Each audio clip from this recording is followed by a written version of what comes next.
Are Zillow, Redfin, and Realtor.com home values accurate? That's a very important question. I know that everybody who's looking to sell their home or buy their home, they go to these websites.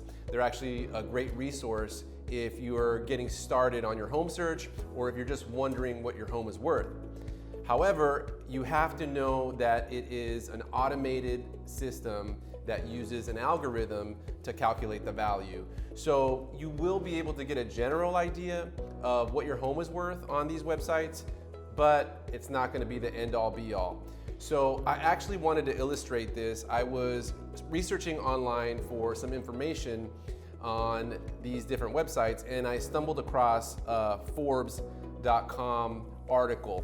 So I went onto Forbes website and I saw that they suggested to do a little experiment and test your own home on these three websites so that you could see the variance between Redfin, Zillow, and Realtor. So I decided to do that on my own home. So this is actually my condo here that I bought 2.5 years ago in downtown San Diego.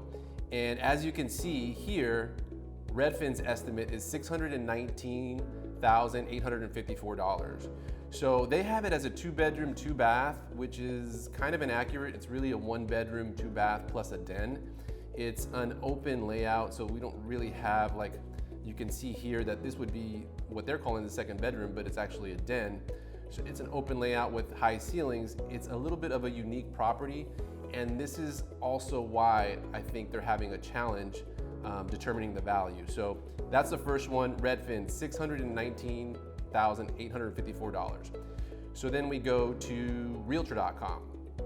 And Realtor.com, Realtor.com has it at $672,900. I really like that value because, you know, I bought it for $595,000 just 2.5 years ago. So Realtor.com, interestingly enough, does have it as a 1-bedroom, 2-bath. So there's a little bit of a difference on Redfin, and I'm not sure where they're pulling their information from, but they have a discrepancy in terms of the bedroom and bath count, so that's important to note as well. But that's a huge variance, $672,000 as opposed to $619,000, $620 almost. So let's take a look at the third major one, which is Zillow. So Zillow has it at $644,704, which is kind of like right in the middle. So you can see there that you have a huge variance from Redfin, which is $619,000 and change, to Zillow, which is $644,000, to Realtor, which is the high number, which is my favorite, at $673,000 pretty much. So if I was a regular seller, if I was actually a seller here, and I saw, for example, the Realtor.com value first, I would be a little bit misled because that value, quite honestly, is a little bit high. But here's the kicker about automated valuations that you see online. So you see this photo here. As we go back to my screen, you'll see that this is how the property looked when I bought it. But what Zillow, Realtor, and Redfin don't know is that I've totally remodeled the kitchen. I put brand new floors throughout the property, and we put all new light fixtures in. So we invested a significant amount of money into this property. So how are these algorithms going to know that? They're not going to know it.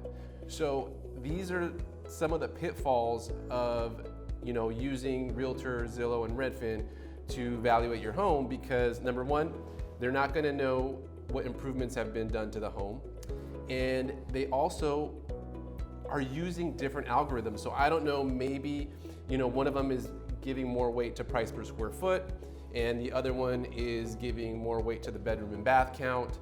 I'm not exactly sure how they can get what ends up being an 8.5% difference. So if you went on to Redfin as opposed to going on to Realtor.com, you'd have an 8.5% difference in value, which is $53,000. So that's a huge difference. It's a huge variance between the two websites.